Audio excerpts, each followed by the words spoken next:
que c'est un véritable danger pour vous, Éric Zemmour, ou est-ce que c'est un danger pour les Républicains? Moi, je pense que c'est un danger pour les Républicains. Bon, c'est mon analyse, si vous voulez. Ce que je vois d'ailleurs, c'est que au second tour, je suis celle qui est capable de battre Emmanuel Macron. Donc, la promesse d'Éric Zemmour, et c'est cela probablement qui sera en réalité son plafond, c'est que la promesse d'Éric Zemmour de faire mieux que Marine Le Pen au second tour, eh bien cette promesse n'est pas remplie. C'est aussi simple que ça, c'est-à-dire dans l'intégralité des études qui sont faites, il fait moins bien que moi, donc il a moins de chances de pouvoir battre Emmanuel Macron.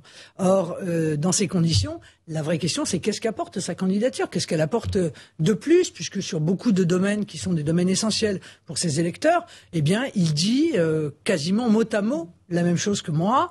Il propose exactement les mêmes mesures. Il n'y a pas une seule mesure, me semble-t-il, à part les mesures un peu folkloriques et un peu outrancières, à mon sens, comme les prénoms. Il n'y a pas une seule mesure nouvelle, innovante dans le domaine de l'immigration. Vous lui avez parlé récemment ou Non, je ne lui ai pas parlé récemment. Et vous ne le souhaitez pas?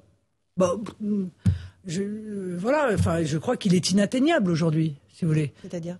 C'est-à-dire que personne ne peut lui parler, Éric Zemmour, aujourd'hui.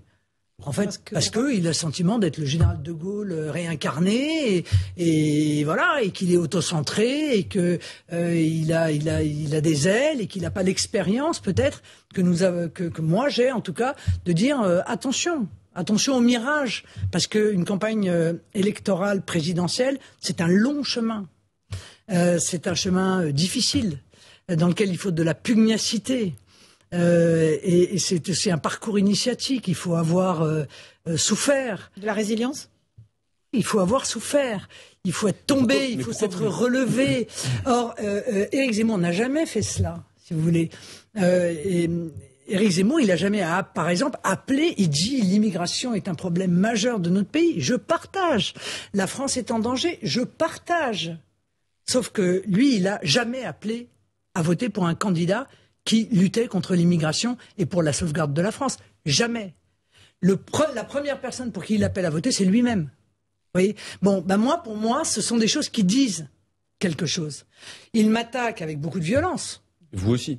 Non, il m'attaque avec beaucoup de violence. Et vous êtes de gauche. Voilà. Honnêtement, c'est des deux côtés maintenant. Non, mais permettez-moi de répondre quand même sur les sujets sur lesquels je suis en désaccord avec lui. Il est un concurrent, donc il exprime ses désaccords avec moi, avec des arguments qui ne sont pas toujours très chevaleresques, dirons-nous, puisqu'il est attaché à l'histoire et très chevaleresque. Mais moi, j'exprime les désaccords politiques que j'ai avec lui. Mais moi, je n'ai pas de responsabilité dans la situation du pays, M. Ragnel. Je n'en ai pas. Lui non plus. Non, mais lui, si, un peu. Un peu, parce que lui, il a voté 2 fois Mitterrand en 81 et en 88, d'accord? Bon, Mitterrand en 81, excusez-moi, hein, c'est le gouvernement avec des communistes, c'est la régularisation massive de clandestins, c'est la financiarisation, de l'économie. Et pardon, mais il y est retourné, Éric Zemmour, en 1988. Donc, il n'a pas de responsabilité directe. Mais disons qu'il a voté pour quelqu'un qui a très largement contribué à mettre la France dans la situation dans laquelle elle est. Ça n'est pas mon cas. Donc, j'aurais pensé que peut-être il aurait pu faire preuve à mon égard d'un peu de mansuétude. Non. Il en fait preuve à l'égard d'Emmanuel Macron. De manière tout à fait étonnante, il n'attaque jamais Emmanuel Macron. Et d'ailleurs, personne ne l'a entendu à la suite de l'allocution du président de la République. Je trouve ça étonnant.